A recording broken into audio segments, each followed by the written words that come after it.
Y rápidamente vamos a nuestro siguiente conferencista.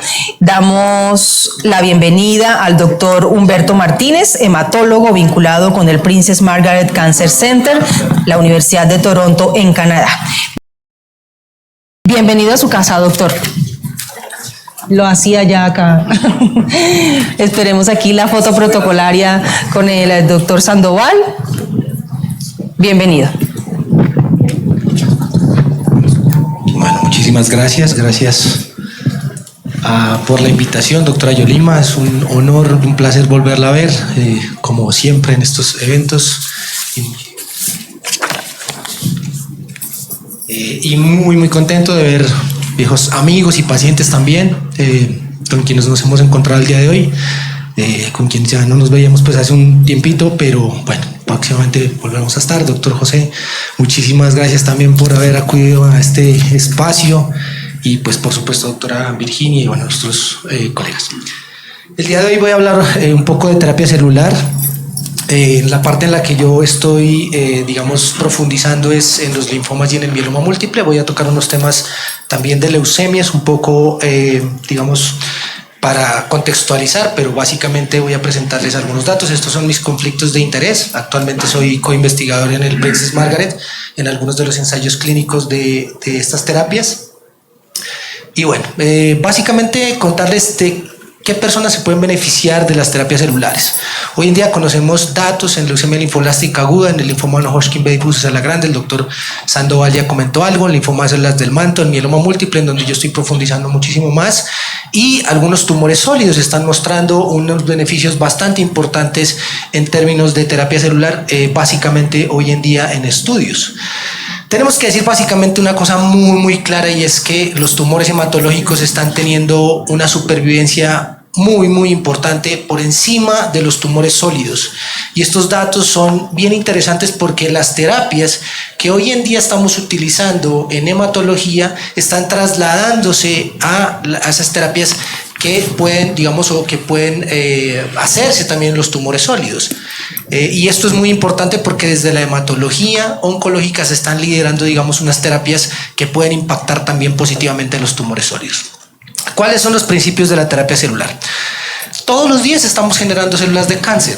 Las células que están protegiéndonos del cáncer están dentro de nosotros hoy en día. Y esas células están actuando cada vez que se genera, por ejemplo, la luz ultravioleta en la piel genera unos cambios, unas mutaciones en el ADN.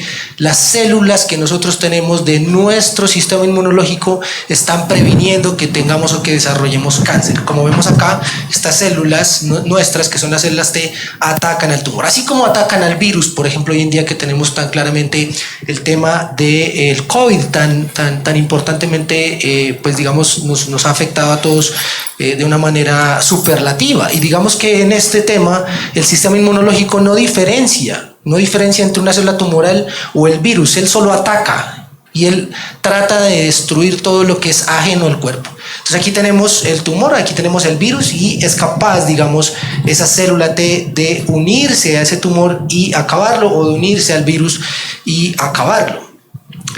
Pero, ¿qué pasa con el sistema inmunológico? El sistema inmunológico se cansa, se vuelve exhausto, y muchas veces ese tumor que está creciendo y que normalmente el sistema inmunológico tiene la capacidad de controlar, pues ya no es capaz de controlarlo porque el sistema inmunológico está cansado y esas células tumorales empiezan a proliferar más. Estas células T utilizan un receptor que es capaz de unirse, es un gancho que se une a la célula tumoral para que cuando eso suceda lo pueda destruir. Entonces tenemos que hablar de que, yo no sé si esto está en modo presentación, porque está encima, ¿cierto? Pero bueno, vamos a hablar de que hoy en día la quimioterapia, las terapias target, la radioterapia y digamos otras terapias como la inmunoterapia son una ayuda que tiene nuestro sistema inmunológico. Este es nuestro sistema inmunológico que está pidiendo ayuda cuando están generándose esas células de cáncer, y esas terapias convencionales ayudan al sistema inmunológico a que el tumor pueda ser destruido. Por lo tanto, estas terapias convencionales como la quimioterapia, la radioterapia, la inmunoterapia, han ayudado enormemente a el sistema inmunológico a que eso pueda,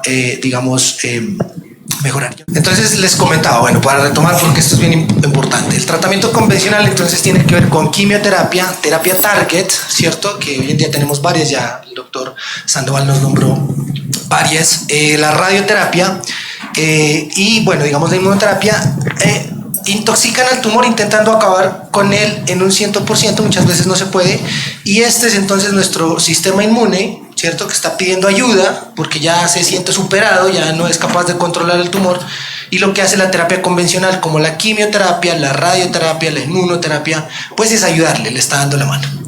Aquí tenemos entonces que la inmunoterapia fue un gran avance realmente. Entonces aquí vemos que esta persona con la terapia convencional, haciendo una analogía, le está dando la manito. Con la inmunoterapia pues tenemos una ayuda un poco más sofisticada. Aquí vemos pues un helicóptero, digamos, que está tratando de rescatar, no solamente dándole la manito, sino esto es un avance enorme. ¿Y cómo funciona la inmunoterapia? La inmunoterapia funciona básicamente haciendo más visible ese tumor al sistema inmunológico, esas células que tenemos todos dentro de nuestro cuerpo. Si utilizamos la inmunoterapia hace que esas células sean más visibles y que el mismo sistema inmunológico pueda derrotar ese tumor, ¿cierto? Entonces la inmunoterapia ayuda a reconocer esas células, a las células T, a reconocer mejor el tumor y a acabar con él el 100%, y por esto el doctor James Allison recibió el premio Nobel con otra persona que básicamente desarrollaron la inmunoterapia, y hoy en día pues es un avance enorme. Ya habían comentado básicamente que una persona aquí recibió inmunoterapia, pembrolizumab o nivolumab, de suerte que se encuentra hoy en día curada de su cáncer. Entonces, ¿qué se ha logrado con la radioterapia, quimioterapia e inmunoterapia? Es decir, ¿qué se ha logrado con la terapia convencional? Muchísimo. O sea, es decir, hoy en día lo que tenemos en nuestro sistema de salud, lo que tenemos en el mundo para tratar el cáncer, ha logrado muchísimo, ¿cierto? Pero infortunadamente hay un grupo de pacientes en el que la enfermedad vuelve a aparecer. Hay recurrencia de la enfermedad a distancia, recurrencia regional, recurrencia local, o bueno, en los tumores hematológicos, pues la recurrencia sistémica. Entonces, esta fracción de pacientes que no alcanzan la cura, que no tienen una adecuada supervivencia, es en donde nos tenemos que enfocar hacia las terapias novedosas. ¿Y qué hemos logrado entonces? Los pacientes que están en esta parte ya no la van a necesitar. No, ya lo hicieron muy bien, muchos están curados y con muy buena calidad de vida. ¿En dónde nos vamos a enfocar en esta charla? ¿En qué está pasando aquí? Porque muchos pacientes que recibieron quimioterapia, radioterapia, inmunoterapia, están en esta parte. Por tanto, ya no nos tenemos que preocupar, digamos, de alguna manera en qué es esto nuevo que se viene, ¿cierto? Como lo comentaba la señora hace un momento, pues necesitamos unas terapias novedosas. Entonces, hoy en día, para contextualizar, ¿en quién necesitamos la terapia celular por enfermedad y contexto? En la leucemia linfoblástica aguda, que recae después de las terapias con intención curativa, ¿cierto? Ya lo habíamos hablado. En los linfomas que han tenido una primera recaída, sobre todo los que recaen antes de un año de haber finalizado la terapia. En Canadá es estándar de cuidado, por eso no tenemos ya ensayos clínicos en Princess Margaret. Básicamente, como decía el doctor Sandoval, es difícil porque ya esos pacientes la están recibiendo como parte del sistema de salud. Es decir, el que tiene OHIP, o sea, el sistema de salud, recibe CAR-T como terapia convencional, ¿cierto? El mieloma múltiple, después de haber pasado por 3 medicamentos, entre los cuales se encuentran un inhibidor del proteasoma, un inmunomodulador y un anticuerpo monoclonal como el daratumumab, por ejemplo, ¿cierto? Estos son los pacientes que llamamos triple expuestos o refractarios, y esos son los pacientes en los que nos tenemos que enfocar para dar este tipo de terapia. En general se están testeando en varias otras enfermedades y algunos tumores sólidos están mostrando beneficio de la terapia. Esencialmente el tumor de ovario está mostrando una respuesta muy buena a la terapia CAR-T. Entonces, cuando llega esta fase de refractariedad recurrencia, el sistema inmunológico está muy cansado y tenemos que ayudarle. ¿Con qué le tenemos que ayudar? Entonces vamos a hablar de la terapia celular. Esta es la célula T, células que tenemos todos en nuestro cuerpo. Esta es la célula tumoral, ahí vemos un ganchito, este es el receptor, ¿cierto? Que se une a la célula tumoral y cuando hace esa unión es cuando es capaz de matarlo, ¿cierto? Pero los linfocitos T que tenemos ya no son suficientes o no están dirigidos específicamente contra ese tumor y es ahí donde tenemos que ayudarle. Eso es en lo que estamos trabajando hoy en día para hacerlo de una mejor manera. Entonces, ¿qué son las células con receptor antigénico quimérico CAR-T? Básicamente, como ustedes pueden ver acá, ¿cierto? La célula T tiene un receptor, ¿cierto? Pero ese receptor no está tan parecidito como a donde se tiene que pegar acá, ¿cierto? Tenemos que cambiarlo. Es un tipo de tratamiento celular en el cual las propias células de los pacientes atacan al tumor que le está afectando. Entonces, para poder un poco más dirigir esa terapia contra el tumor, aquí ven ustedes que este ganchito es diferente a donde se tiene que pegar, que es el antígeno, ¿cierto? Pues tenemos que hacerlo un poco más parecido y eso es lo que hacemos a través de la terapia génica basada en células o la terapia CAR-T, ¿cierto? La terapia CAR-T trabaja adicionando un nuevo receptor o un gancho a las propias células que ustedes tienen, que todos tenemos, ¿cierto? Y ayuda al propio sistema inmunológico a atacar el cáncer por sí mismo. Entonces, esto es un proceso supremamente complejo, no es un proceso fácil, esto se necesita, como dice mi jefe en terapia celular, la doctora Chen, esto es una villa la que se necesita para que esto pueda funcionar. Es un proceso muy complejo que requiere centros especializados aprobados para suministrarla. La terapia CAR-T básicamente lo que tenemos que hacer, y se los voy a explicar un poquito más detalladamente, es nosotros colectamos esas células que los pacientes tienen, les hacemos unos cambios dentro de esas células para que expresen esos receptores antigénicos quiméricos y después las volvemos a poner dentro de su cuerpo para que vayan y ataquen el tumor, ¿sí? Entonces, las células son sacadas de la sangre a través de un proceso que se llama la leucoferesis. Es como cuando uno dona sangre, ¿cierto? En este caso lo que se está sacando del cuerpo son las células T, ¿cierto? Son colectadas de la sangre, así como se hace en un trasplante autólogo cuando sacamos las células madre, ¿cierto? Se colectan esas células y se mandan a manufacturación. ¿Qué quiere decir manufacturación? Tenemos que mandarlas a un centro especializado donde esas personas que son los biólogos van a introducir esa célula, van a introducir ese gen nuevo dentro de las células T para que expresen ese receptor que es más parecido al tumor, ¿cierto? Que lo puede identificar con mayor seguridad y atacarlo, ¿cierto? Entonces, aquí es una cosa muy interesante y les voy a mostrar que este proceso se puede hacer o mandando las células a otro lado o hacer ese proceso in-house, o sea, en la propia casa. Ahorita les voy a mostrar, ahorita les voy a comentar en qué vamos, un poquito para contestarles a los doctores que estaban aquí hace un rato. Y la compañía, que tenemos la posibilidad de tener unos CAR-T comerciales que tienen unas empresas farmacéuticas o la posibilidad de hacerlos in-house, esas compañías nos devuelven esas células con son millones de células que ya tienen un receptor diferente, ya fueron cambiadas para volverlas a poner en su cuerpo para que ataquen el tumor. La modificación de estas células o de esta compañía necesita esta maquinita. Esta maquinita se llama el Prodigy, ¿sí? Que es de Clinimax, que es una máquina muy costosa y que la tienen las compañías farmacéuticas, por supuesto, para que se pueda hacer el proceso. Y para que nosotros podamos hacer eso a través del Prodigy necesitamos utilizar un vector viral, un virus, que es el que a través de todo este proceso nosotros introducimos dentro de las células para que esas células cambien, son unas células diferentes, son unas células quiméricas, ahorita les voy a mostrar qué es eso, y generamos una quimera.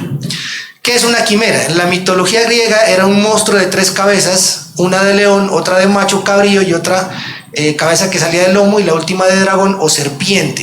Entonces aquí tenemos básicamente qué es lo que hacemos y quiero que se lleven esta diapositiva en su cabeza. Cuando nosotros tenemos el sistema inmunológico exhausto, como este leoncito que está golpeado aquí, él ya no puede atacar a esas células tumorales. ¿Por qué? Porque está cansado, el sistema inmunológico ya no puede más. Necesito ayuda, ¿cierto? Y normalmente la primera ayuda que recibe es la terapia convencional, ya lo dijimos, la quimioterapia, la radioterapia, la inmunoterapia. Pero cuando ya todo ese proceso se ha agotado y necesitamos las células CAR-T, lo que hacemos es generar una quimera.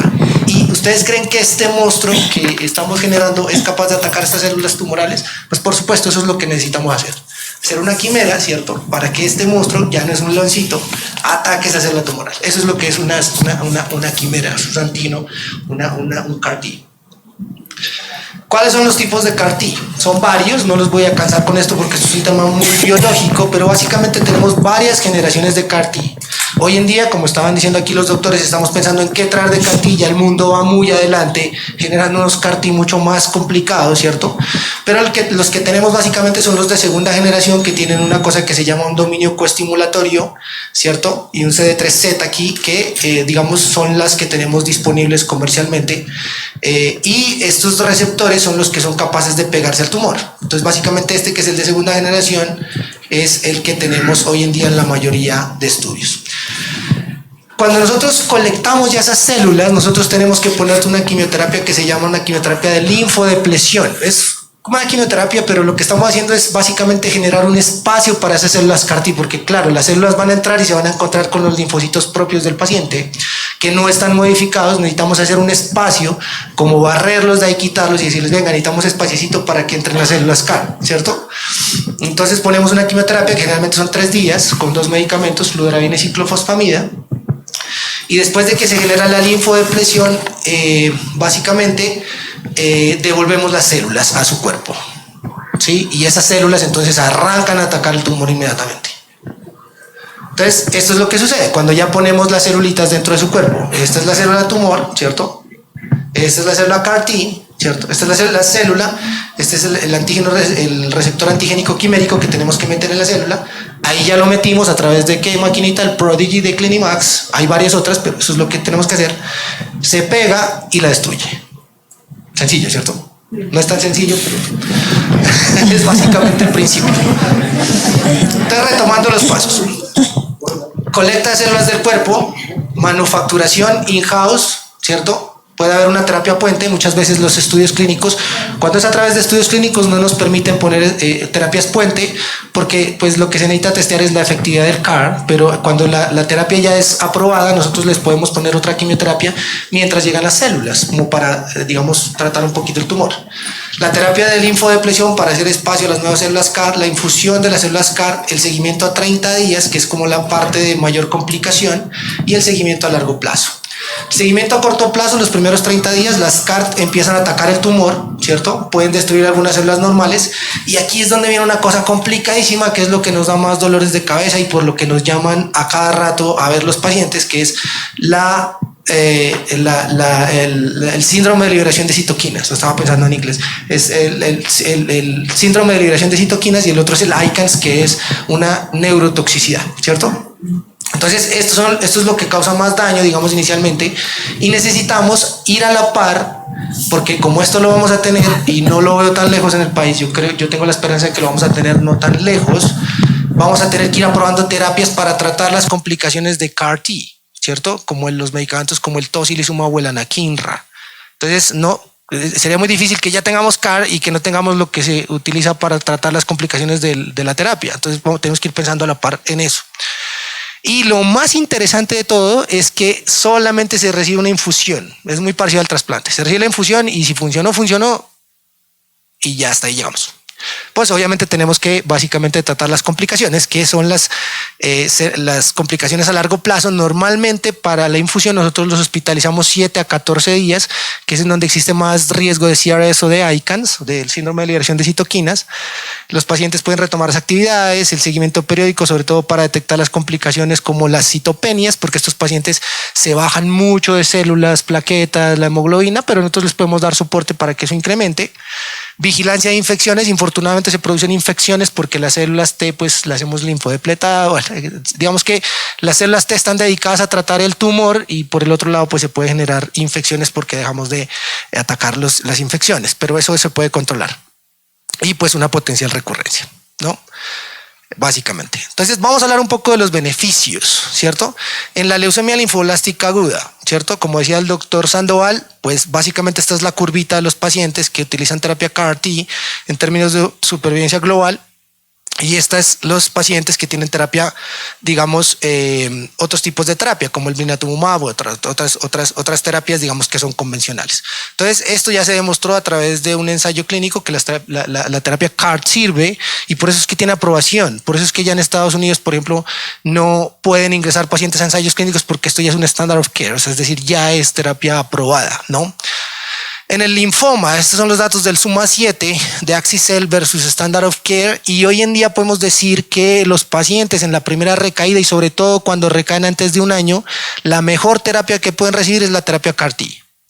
Pueden recibir trasplante, que eso es lo que hacemos, pero realmente esto es su óptimo y posiblemente vamos a tener que trabajar muy duro para traer CAR-T porque es la terapia convencional y es lo que ya se encuentra aprobado por los ensayos clínicos. Estos son los datos del SUMA 7.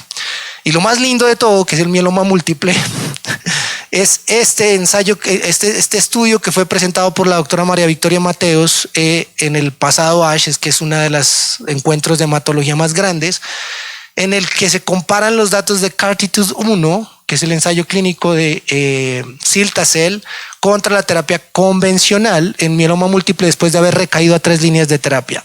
Y como ustedes pueden ver aquí en esta barrita negra, ¿cierto? Toda la barra es la tasa de respuesta completa, la tasa de respuesta global, perdón, o sea, es decir, qué porcentaje de pacientes se benefician de eso, y es el 97.9% de los pacientes versus en la corte ajustada de locomotion de solamente 31. Pero lo que es más interesante es que el 82.5% de los pacientes alcanzó respuesta completa versus 0 en el locomotion. O sea, esto es una cosa de un estudio de todo o nada. El que recibe CAR le va bien, el que no recibe CAR no responde. Esta es la toxicidad de la que les hablaba, el CRS, que es el síndrome de liberación de citoquinas. Infortunadamente, cuando el tumor se pega a las células CAR, se liberan una gran cantidad de citoquinas, sobre todo la interleuquina 6, que hace que los pacientes les dé fiebre, se les baja la presión y se pueden morir por eso, obviamente. Básicamente eso es lo que tenemos que controlar, pero la buena noticia es que esto lo podemos controlar en el 97% de los pacientes, es decir, la mayoría les va bien. Y el ICANS, que es la toxicidad neurológica, que es básicamente lo que tenemos que seguir. A los pacientes pueden tener básicamente desde una desorientación hasta convulsiones. Problemas. No hay fácil acceso, estamos trabajando en ello para poder ofrecerlo en Colombia y Latam. No les puedo contar todo el cuento porque tengo básicamente firmado un acuerdo de confidencialidad en este tema, pero les puedo decir que estamos muy cerca a poder lograr algunos acercamientos. Ya vamos a tener reuniones con el doctor Arregocés y bueno, con otra gente. Básicamente tratando de mirar esto. El costo puede ser prohibitivo, lo que decían anteriormente, $450,000 puede costar una infusión o todo el proceso, ¿cierto? Sin embargo, estamos buscando alternativas menos costosas y estamos hablando hoy en día de que puede estar dándose alrededor de $50,000 con con unas posibilidades que no las vemos a largo plazo, no las vemos, digamos, difíciles a corto plazo.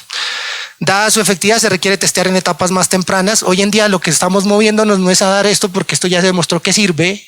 La siguiente semana va a tener aprobación Cilta-Cel en Canadá, ¿cierto? Y en Estados Unidos ya está aprobado, ¿sí? Pero lo que ya estamos mirando en los ensayos clínicos es no ponerlo cuando los pacientes ya están muy fregados después de 3 líneas, sino cuando están arrancando, y esto puede ser potencialmente una terapia curativa.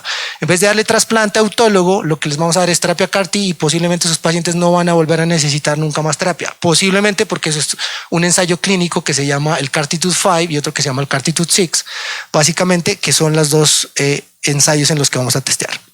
Bueno, para no cansarlos mucho con los BiTEs, es una terapia muy parecida. Esto lo que hace es enganchar las dos, digamos, la célula tumoral con las células T. Y una noticia muy interesante para ustedes es que el blinatumomab en Colombia existe, ya se está aplicando desde el 2015. La primera persona que recibió esto en el 2015, la recibió en el 2015.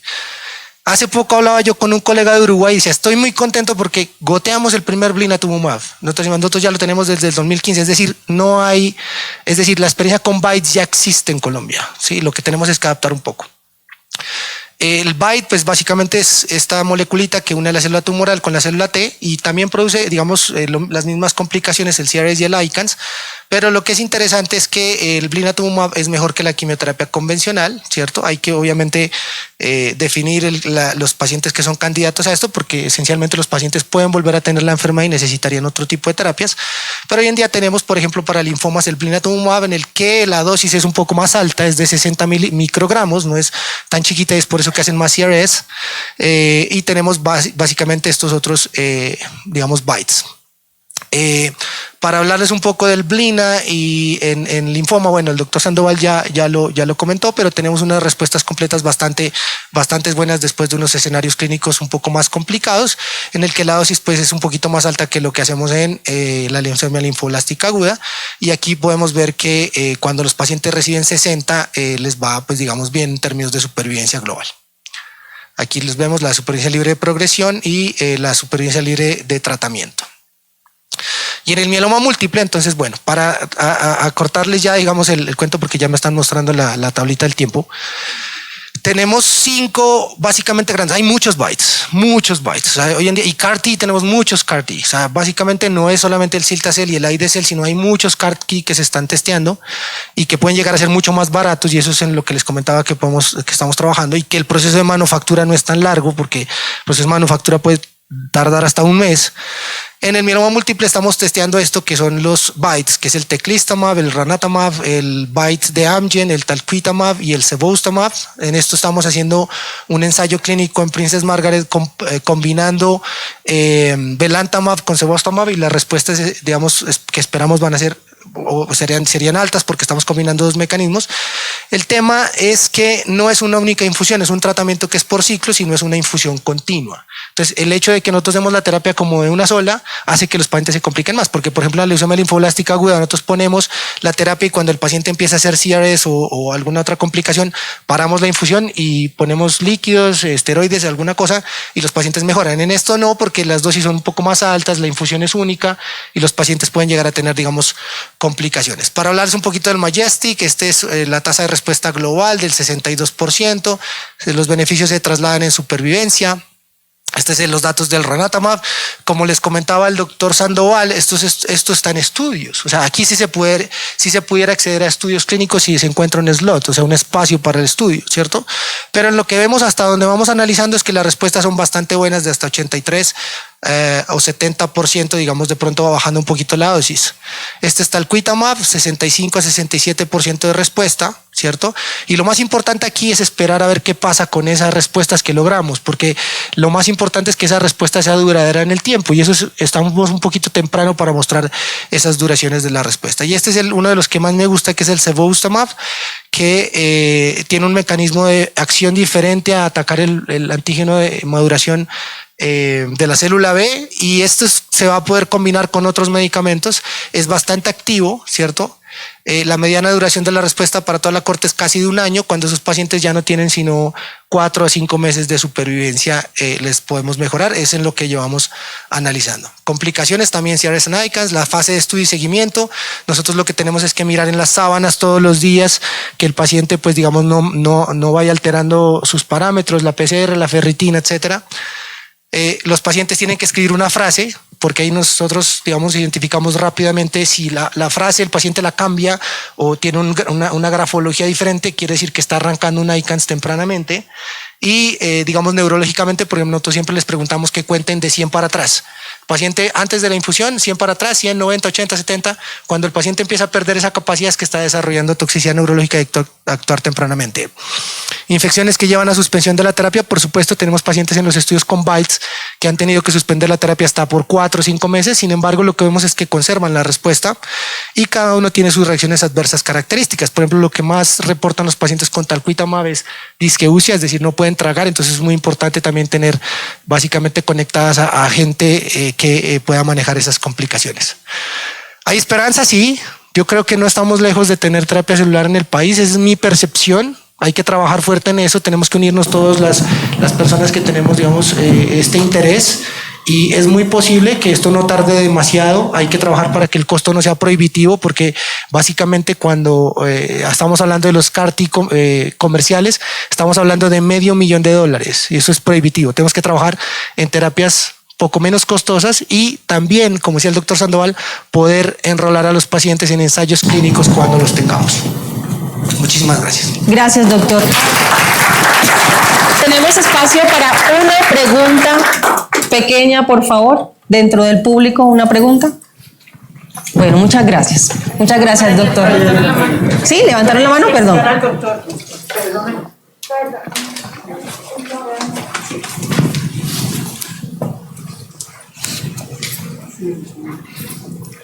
Su nombre, por favor. Mi nombre es Ricardo Calderón. Fui diagnosticado con mieloma múltiple. Doctor, mi pregunta es la siguiente. Doctor. Después de haberme hecho trasplante de autólogo, el resultado no fue el que se esperaba, ¿no? Mi oncóloga de cabecera siempre me decía que un segundo trasplante era muy difícil y muy riesgoso. Quiero saber si esto es cierto, doctor. Gracias, muy amable, doctor. Ya, la mayoría de veces preferimos, el doble trasplante en mieloma múltiple es una terapia que se planea desde el principio en las condiciones que voy a nombrar a continuación. Es el alto riesgo, ¿cierto? Lo que estamos viendo es que pacientes que tienen unas alteraciones dentro de las células desde el punto de vista citogenético y molecular en secuenciación. Hoy en día en Canadá estamos haciendo secuenciación para ver un poquito más el perfil de riesgo de los pacientes, pero cosas que sí podemos hacer acá, por ejemplo, de elección del 17P, translocación 414, 1416, 1416 un poco ya en controversia, ¿no? Cosas en las que estamos trabajando en tener one Q gain, one P loss, es decir, alteraciones del cromosoma 1.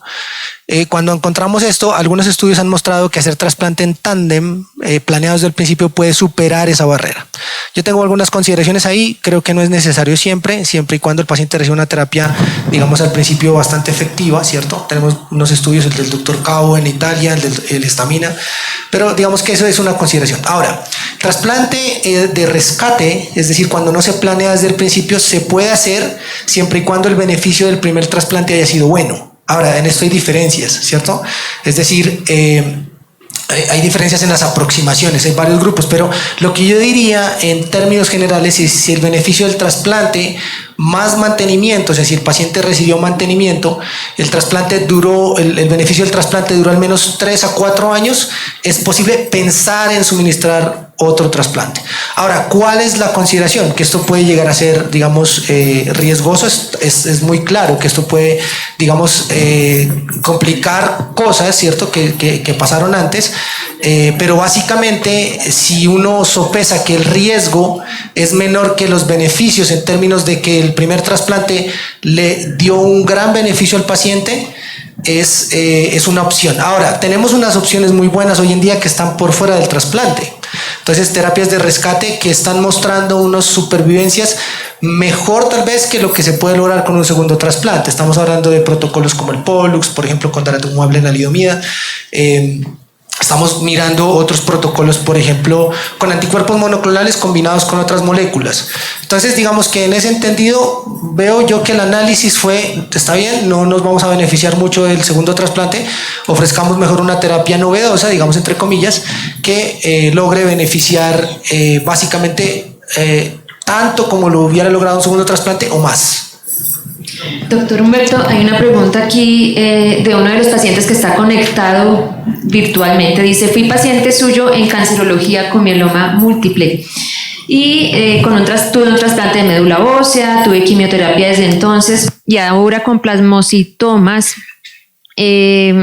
en las dos escápulas L4 y no se sabe dónde más. Dice, a pesar de estar en tratamiento con daratumumab y ahora con carfilzomib, quiero saber qué posibilidad hay de ingresar a un estudio con CAR T-cells o cómo puedo hacer para acercarme a esa terapia. Bueno, en eso estamos trabajando. Básicamente, digamos que la idea es que hoy en día en Colombia no lo tenemos, ¿cierto?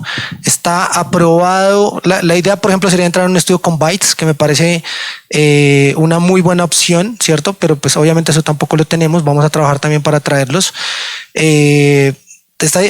Digamos, estamos trabajando en eso. No tenemos todo el poder de decisión, pero por lo menos ya nos estamos conectando con las personas para poderlo lograr. Pero creería yo que lo que hacemos hoy en día en los pacientes que son triple refractarios, como él, por ejemplo, que está recayendo ya al anticuerpo monoclonal, es mirar qué terapias le dieron beneficio anteriormente y de alguna manera hacer, entre comillas, una cosa que se llama reciclaje, que es lo que tenemos que hacer muchas veces. Entonces empezamos a combinar medicamentos que se hayan utilizado antes, que hayan logrado un beneficio con otros medicamentos que potencialmente le puedan dar un beneficio en términos de supervivencia. Los escenarios muchas veces en este sentido son difíciles, pero tenemos que tratar de buscar alternativas. Sin duda alguna, CAR T es una muy buena opción, pero pues infortunadamente no la tenemos. CAR T es una muy buena opción por fuera, sí, pero infortunadamente está aprobada. Digamos, infortunadamente está aprobada porque ya no se puede acceder a ensayos clínicos porque esto ya es standard of care. Y lo que yo vería, digamos, sería una muy buena opción de hacer bites. Y la otra, que es algo también en lo que yo creo podemos hacer, y en eso sí la gente de Princess nos está ayudando mucho para poder, digamos, convencer a las compañías farmacéuticas de que envíen uso compasivo con belantamab mafodotin, que es el Blenrep, que, digamos, tiene unas muy buenas tasas de respuestas, digamos, racionales, digamos, de alguna manera, para utilizarlo después en estos pacientes que son triple refractarios y que muchas veces son pentaexpuestos. Pero yo creo que es una muy buena opción, por ejemplo, un uso compasivo. Yo creo que lo de belantamab mafodotin no está tan lejos tampoco de lograr. Ese es el primer escalón, yo creo, tratar de traer conjugados al país. No sé, doctor José, yo creo que es como yo siempre les digo a los residentes, primero la primaria, o sea, primero traigamos conjugados y después empezamos a pensar en BiTEs y CAR-T. Creo que esto no está tan lejos. Belantamab es una muy buena posibilidad y creo que no estamos tan lejos tampoco de tenerlo. Gracias, doctor. Un aplauso para el doctor Humberto Martínez por su conferencia.